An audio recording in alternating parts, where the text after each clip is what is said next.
Welcome back, everyone. I am the Depressed Dior, and this is Middara, Unintentional Malum, Act 1. So we're going to probably keep it simple. We do need to do a story round.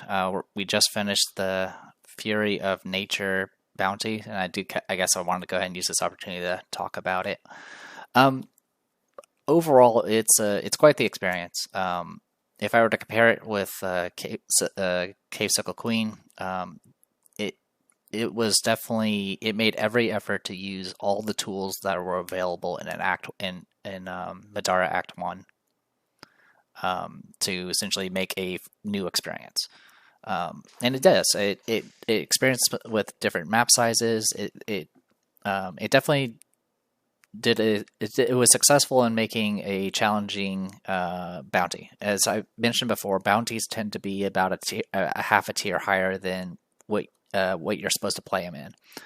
So it being difficult is completely fine and not surprising. Like I said, my only complaint was it felt like it was kind of doing the same note over and over again, where every single encounter we started with just a bunch of monsters right in our face. I mean, to be fair, that's kind of what happens with Blighted Terror, but the big thing to notice for Blighted Terror is you at least have tools to kind of get around that. But again, it may be the same thing for Cave Sickle Queen as well. It just felt like a lot. That being said, it's great for Conduit because it ensures that you literally fight everything. You fight everything but a Mercount. So if you're missing any of your Conduit forms, it definitely covers a lot of it. It had a shit ton of loot. Especially with the restore in the middle of it. I think the restore in the middle of it may have been on purpose at this point. The only reason why I say it's on purpose is because if it weren't, the deck would run out.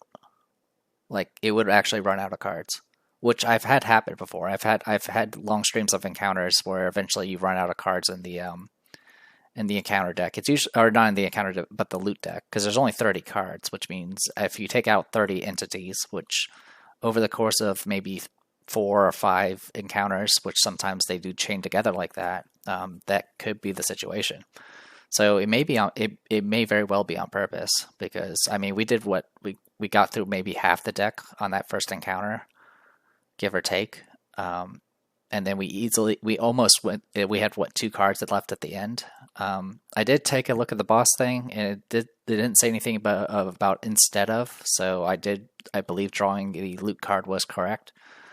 I apologize for that final encounter. That was definitely a mess.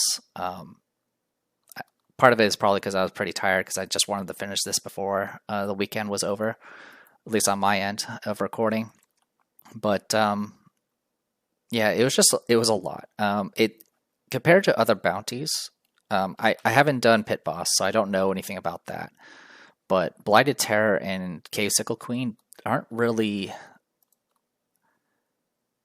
It gives you that initial narrative, like I mentioned before, where I read that that opener where they meet the what's her face, the false nymph. And, they get convinced that they're being saved and things like that. That introduction is in pretty much all the bounties I've read so far. They usually kind of sets the stage of, like, what the Cave Sickle Queen is about, or what the Blighted Terror is about. But for Fury of Nature, obviously it gives you the introduction about what's going on with the false nymph, though it kind of leaves it open-ended, and kind of lets it focuses on the actual encounters themselves to present all that information about, like, what the story was, which is really nice but in one form, but also it resulted in, like, the hidden text just being really, really big, like in huge blocks. Like, I don't mind. I mean, obviously I play this game and I enjoy it, and I enjoy reading it, but it's a lot. Like, for example, like, let's just look at Sickles Upon Sickles. You can see these little hidden blocks. In Fury of Nature, it was like essentially, like, can I even find like a comparison? No, I can't. I mean, I know some later encounters, like in later chapters, there's some parts where it's like a big page full of just nothing but like filled in hidden text. But that was for every encounter of Fury of Nature. It just had lots of text, and a lot of it was not necessarily game related. It was literally just story and flavor, which was fine, but it was a lot. And it resulted in situations where, like I mentioned, I was missing stuff just simply because I have the book in front of me and I have only a red revealer to, this little tiny rectangle to look through. And usually, when you're playing an RPG and stuff, if you have a rule book in front of you, you can just kind of scan and skim it to see what you need to look at. But you can't do that with this. You have to be like doing this, scanning up and down, and be like, okay, what I'm missing. I mean, granted, they'll have things like, labeled like what the topics are, but the topics in this book for Fury of Nature, there were objectives, there were loot tokens, there were totems. In some cases, there were directions. Some of those actually gave different things based off the color. Then there were a bunch of hidden stuff that were just special keywords, which, I mean, that's nothing new. That happens in some of these encounters as well, but there were a lot of them. Like, usually, a lot of encounters, they'll usually have maybe at most like 4 or 5 like special key like headings, essentially. But this one, it was just like pages upon pages of just extra hidden rule stuff that I had to keep track of. And by the time I got to the end of it, it was just kind of overwhelming. That being said, I liked it. The story was cool. It was very dark, which was kind of crazy because honestly, the Blighted Tarot was kind of dark as well. But the thing about the Blighted Tarot is it really only showed the dark part of it in the introduction when it was explaining what it was. But like throughout the encounters themselves, it was just like any other like just adventure. But for this one, it was just like, okay, you're trying to find these people that are lost, and then you're just finding it's getting worse and worse as you're progressing. And that was definitely a different tone compared to other quest lines and things like that. If I were to, I guess, describe Fury of Nature, there was a term in some like companies and stuff, the idea of something called skunk works, which is essentially, I'll probably butcher this. It's been a long time since I've heard the term and been explained it. But I believe the idea for this, my understanding it was like a company will be like, okay, we don't have a project in the works right now, but we don't want to drop you guys, and we want you guys to just do some research or do some sort of project. Here's some assets, do something with it. And that's what Fury of Nature feels like. It's like, here is Middara Act 1. Do something different with it. And that's kind of what they did. They literally took everything. They took these direction tokens. These direction tokens are almost never used.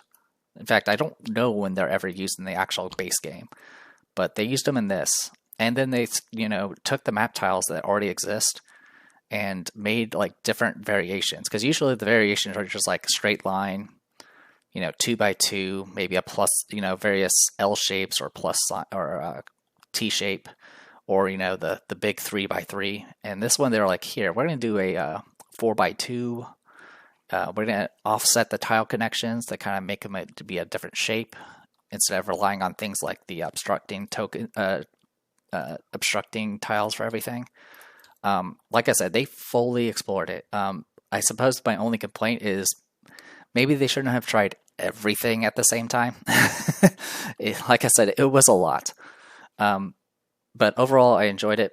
I did go ahead and take a look to see about the thing about the XP. Only one person responded about it because someone noted it was like, hey, this thing's listed as no XP. And someone responded, yeah, all of them should have XP. And none of the devs said yay or nay to it. And honestly, a dev or one of the admins did respond to something else, like a few posts after that. So I feel like if it was wrong, they would speak up about it. Obviously, I would prefer they confirm it, but obviously there's so many people chatting on the Discord that I don't expect them to just be like, okay, yeah, he's right, over and over and over again. So until I see something that says otherwise, I'll assume that it's supposed to give us an experience point. which is not a big deal. Well, I'll take that back. It is a big deal at this point in the game, but it's still helpful.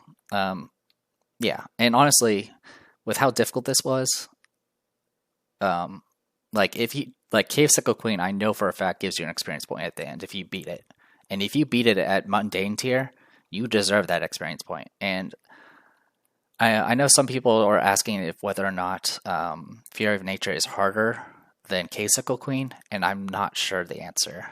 And honestly, I'm probably not the person that can give that answer simply because I'm playing with so many promo cards that it definitely skews things. If I were not playing with promo cards, honestly, it's hard to say.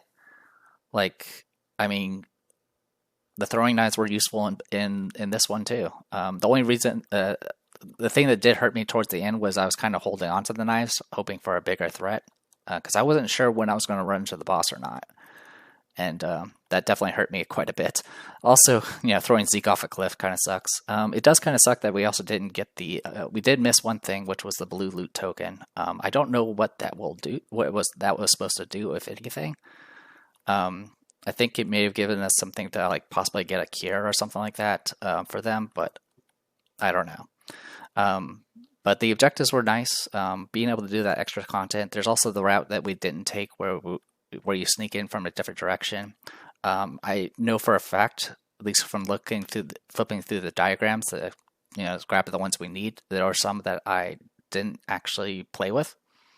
So I believe there was one I didn't actually play with. I can go ahead and flip through right now. It's in front of me. There's this one. Yeah, there's in fact one diagram that that was never used. I'm pretty sure it's probably used if you blow open the other hole instead. So there's definitely some replay value for this.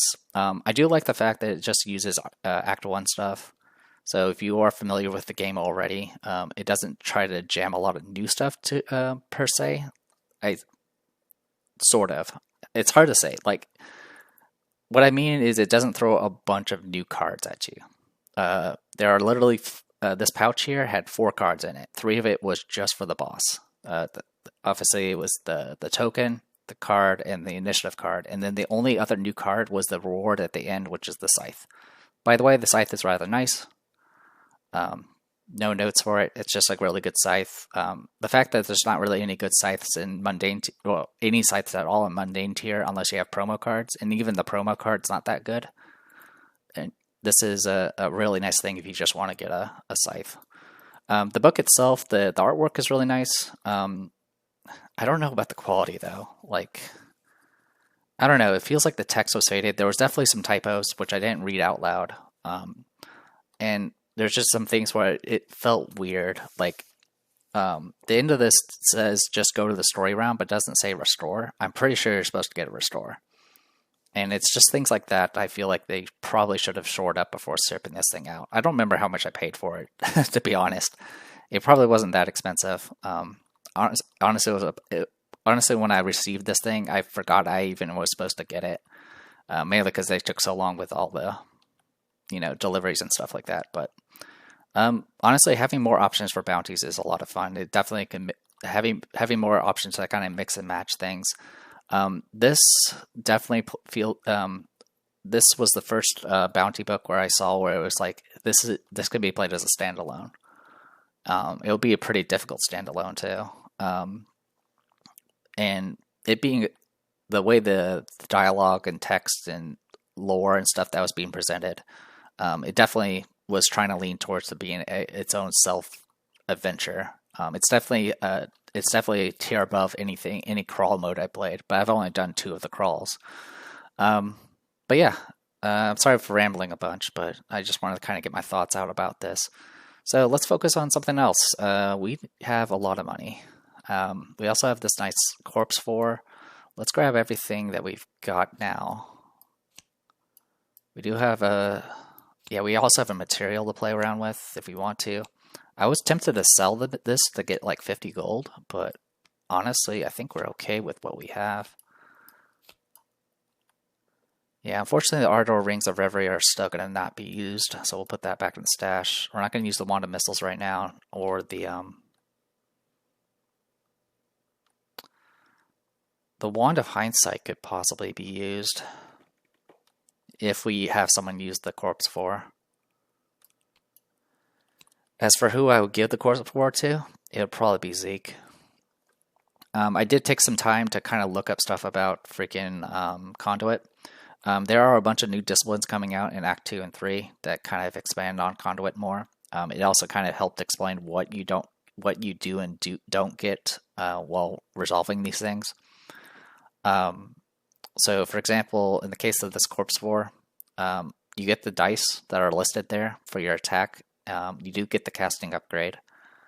You don't get the passive. You won't get the reach. You won't get the empower for casting spells. You don't get the exhaust or the power encounter ability. You also don't get any of the tags up top. So while Zeke is in human form, he'll have the reduced agility and mobility due to the heavy. But when she transforms, the heavy won't apply. So that's something we can mess around with. At the very least, it'll make him a lot more aggressive. Also, the symbols will hopefully be a bit more useful for some of these to play around with. So yeah, I think I'm thinking of doing Corpse 4 on Zeke and just kind of putting that there. And then we can just pass the hand axes to like Remy for now. We can always just do a swap and do a throw and then just go back easily with the Adventurers pack. So we can give Corpse 4. This will give him a casting die of orange, which will be a lot more useful if I do things like Waterloo stuff. Also, I'm going to trade out the Chris for a badass leather jacket. That'll get his HP up another 2 points, which will be far more useful. At this point, I actually have been pretty impressed with doing the defensive core on Rook. I think what I'll probably do is I'll move the Ethereum Kotor over here. I didn't ever use the reroll on this thing.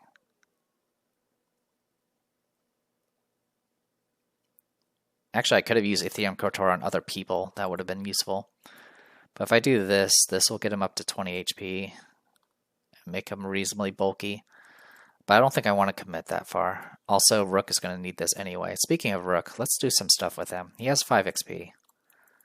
I'm going to spend 5 XP on Rook to pick up... he's going to pick up Danish Knowledge. So you might note we have 2 people that can do haste now. I'm kind of planning for the future because I believe Rook and Zeke don't go the same directions in the future.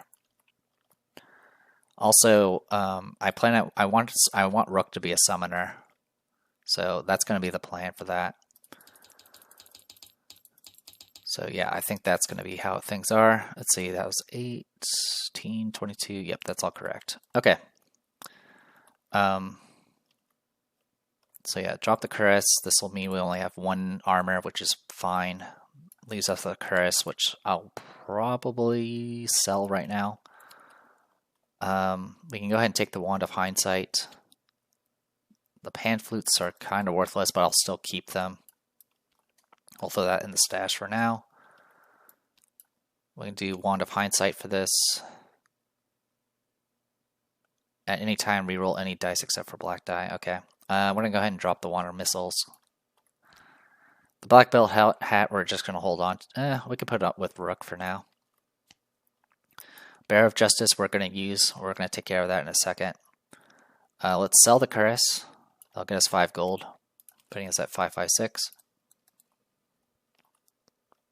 Animate Shard. What we want to do with this, I do want to unlock another upgrade. The question is what upgrade do I want to unlock? We can do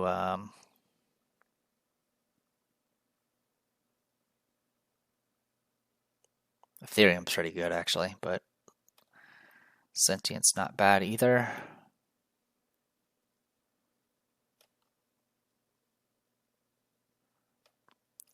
I mean, Masterwork would certainly get some work done. Let's unlock Masterwork.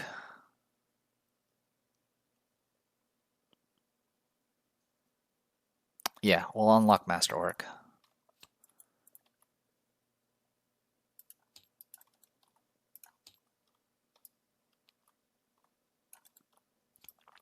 Tag that out. All right, next we're going to go ahead and sell the longbow, which will sell for 10, 5 for the longbow, and then 5 for the otherworldly, because apparently that's how it works now. Selling an item with an item upgrade gives you 5 extra gold per upgrade. Okay, so yeah, this will get us 10 gold. So 566. All right, and then we'll just go ahead and take Masterwork and Otherworldly, and we're going to put it on the Bearer of Justice here. It's two-handed, so I can have 2 of these. The upgrade cost is only 15 each, so 30 in total. So 536.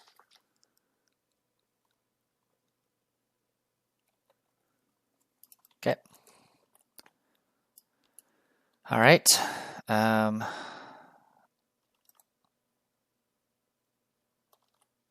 What do we have?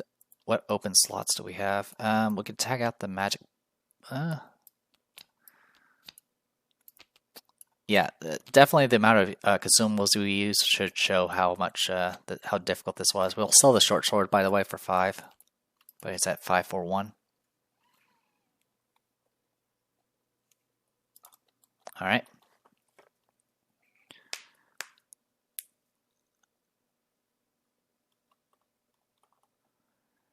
So biggest issue about Conduit, by the way, is like if you had an adventurous pack equipped and then you transform, your pack size will suddenly just drop. So that's kind of an issue we have right now. I think we need to get Remy off the throwing knives. I think that's going to be a thing we're going to have to deal with. So we might go ahead and just set these aside for now. I mean, we could also just not rely on throwing weapons for a little while. I mean, I'm thinking of buying another accessory, but at this point we don't really need another accessory. We can buy just another Ethereum Kotor. I want to buy the Minimalist Garb, but I want Minimalist Garb for Remy. But that's not really coming together right now. If I were to do that, I would have to tag out something. Maybe I will. We can tag out the Ethereum Kotor for now. We can pass that on to Zeke, which will give him extra HP, but it'll go up to 20. And Rook will be down to 18, which isn't the best, but not the worst. And then I can pass the backpack to him and let him handle the garter knives.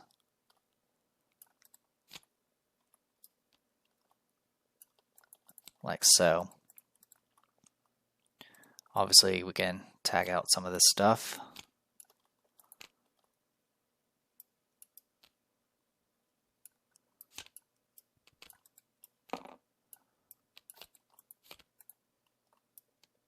Yeah, this will be the shopping episode, by the way.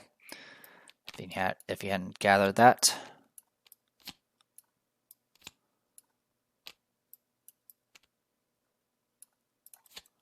Then that'll give me, what, 6 extra slots? Yeah, 6 extra slots, which I can use for pretty much anything.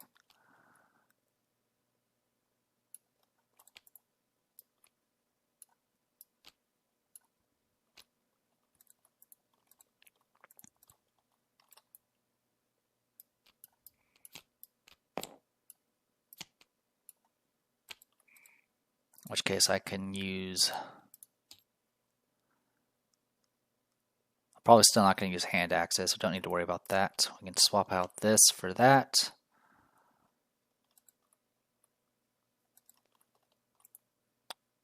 Black belt, unfortunately, is going to probably just stay on Zeke, which is fine. Okay, that means I can now do Minimalist Garb,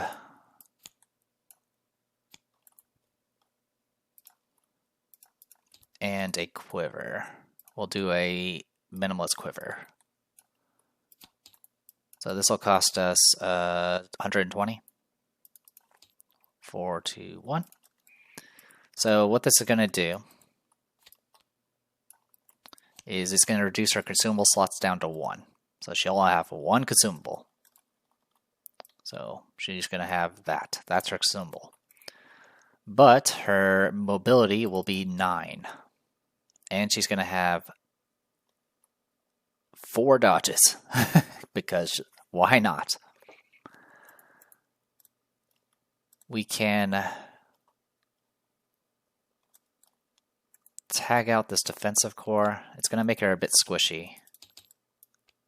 But we don't need this many dodges. And this will buff up his HP to 22.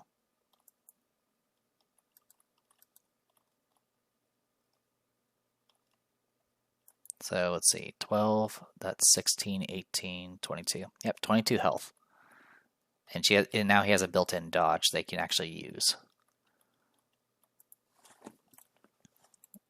And then the utility core will make it so she's double white conviction, and you will be double purple. But the nice thing about the utility core is just that extra movement step, which we can use with Remy. So we have Shady Training, Sword of Dominions, and utility core for extra steps, just to keep fighting. But really the big thing here is the 9 mobility, which goes great with flight, because now she activates flight and she can just fly for 9 spaces. Obviously the dangerous part is having very few consumable slots, but that's okay. So with that in mind, we can do a plank, and some juice boxes.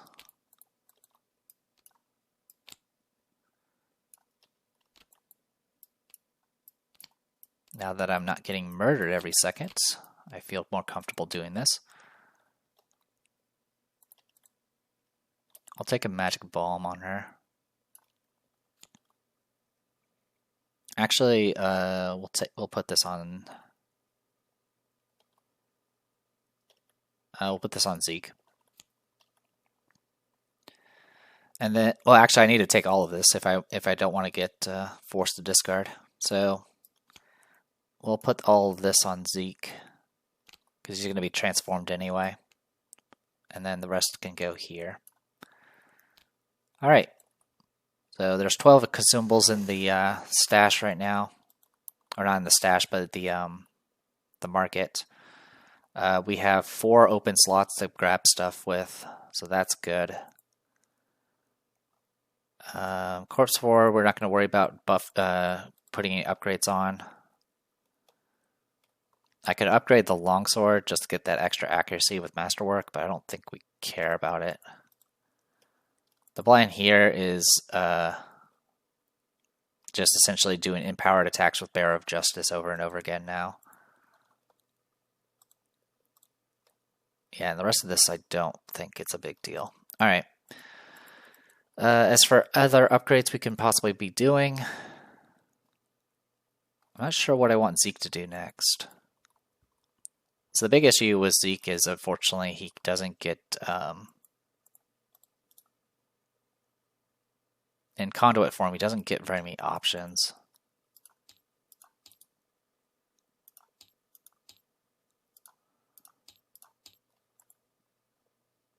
Companions, familiars, espers, and other special cards persistently granted by disciplines or items you've already used stay in play and may be used while in conduit form.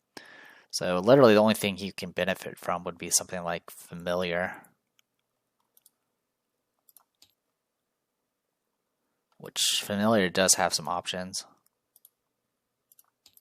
It'll be what we can do, what, animism for an extra 4 HP.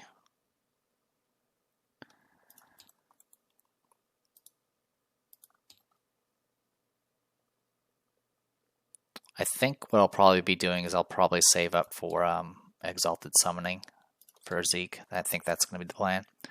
As for Nightingale,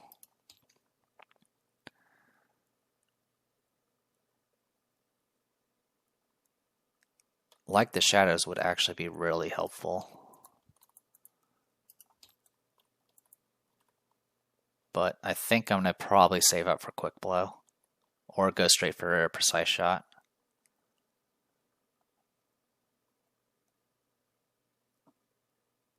Yeah, we probably do precise strike, since that gets us up to 8 range.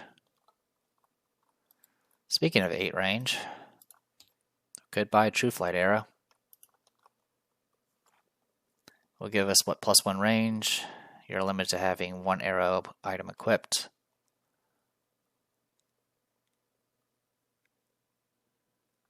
Oh, and we can go ahead and update this. You have 5 movement and 3 agility. Hair beads of ebb and rule. The problem is Rook does have a heavy tag.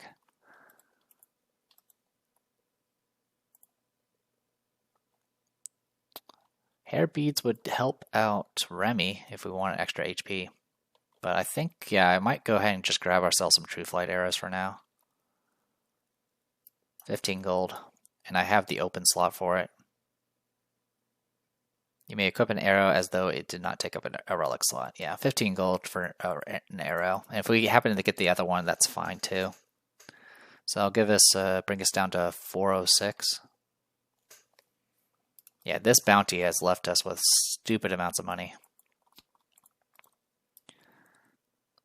So the True Flight arrows, combo archery, which of course the Bearer of Justice is archery, gives us +1 range, and you can exhaust it before an attack to make it so they can't dodge. So it has its uses.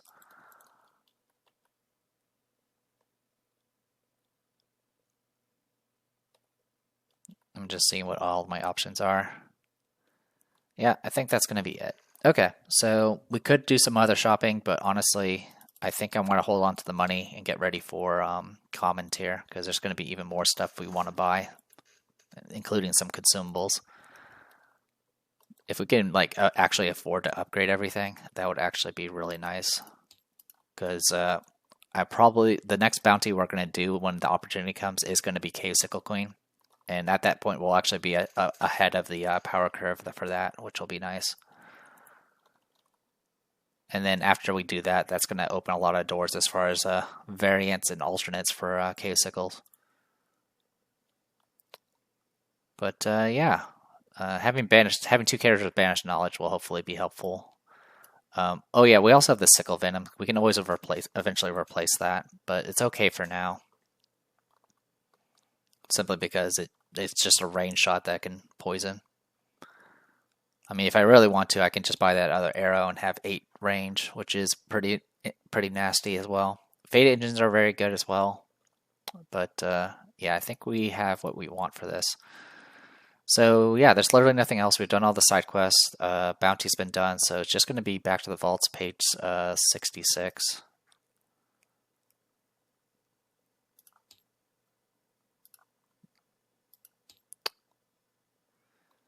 All right. And then it backtracks down this way, apparently. All right. Let me see what it's looking like here.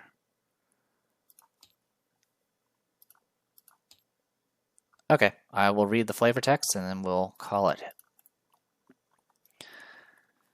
Nobody's watching. Go. Rook hurried ahead of the others. The spires had plenty of guards, but none could see this particular path through the towers. It wasn't as though they'd had to sneak onto the property, yet Zeke had insisted they wouldn't be permitted to just walk into the vaults. Neither his family nor Nightingale's would have let them do something so dangerous. They made it to the door. It was thick metal with a thin veneer of false stone on the outside. Rook would have missed it had he not already known what to look for. The round doorway looked exactly as it had before, save a few signs of stress on the metal locking bar. All right. Nightingale knocked the bar out of the way. Help me get it open. They all braced against the round door, pulling against the corroded metal hinges until it started to swing. Nightingale and Remy did their best to help, though Rook couldn't notice the difference their efforts made. A few seconds of struggle and some sweat, and the door creaked, grinding inward. Nightingale moved to be the first one into the dark, drawing her weapon. Let's do the... Rook grabbed her by the horn, and she stopped to throw an angry glare at him. "Hey!" Nightingale yelled. "You don't get to be up front anymore," Rook said. "I'm your knight, and I have to keep you safe." He let go, shoving past her with his weapon drawn. Nightingale pouted. "You're not my knight yet. You haven't even been knighted." "Hate to say it, but it's probably a good idea," as he followed Rook, stepping past Nightingale. "If you got killed, my mom wouldn't let me hear the end of it." Nightingale was last through the doorway. They pulled it shut behind them, then set off into the dark. Rook muttered for Surrey, and a second later, that strange light appeared again, a bubbling fountain of purple and violet from Rook's amulet. In that light, an otherworldly shape solidified, floating in the air on her own wind. "Hello again," Surrey greeted them. "You all look very alive right now." The strange girl sounded almost surprised as her eyes danced across each of their faces. Rook nodded. "Thanks to you, Surrey. Do you think you could help us navigate through the vaults?" "That depends on where you are trying to go." Nightingale stepped forward, her tail swishing impatiently behind her. "There's a big room near where you met us yesterday, with a pedestal over a cliff." "Is that what you want, Rook?" Surrey asked. He hesitated, looking at Nightingale's pale face. "Yeah, let's go back." Surrey did an exaggerated bow in the air, flipping over herself. "Follow me, then." She was gone in a blur, leaving a shimmering trail of light in the air to mark her passing. They hadn't gone far before a monstrous shape emerged from the gloom in front of them. All right. So with that, my freaking mouse is not... Oh, I see what's happening. It's interacting with the other thing. Retracing the steps. The vaults are a bit more ruined than they were on your last visit. It looks as if the area collapsed after you left. Pits dot the stone floor, and sections of fallen rock block the path to your destination. Wait, that's not right. That cannot be right.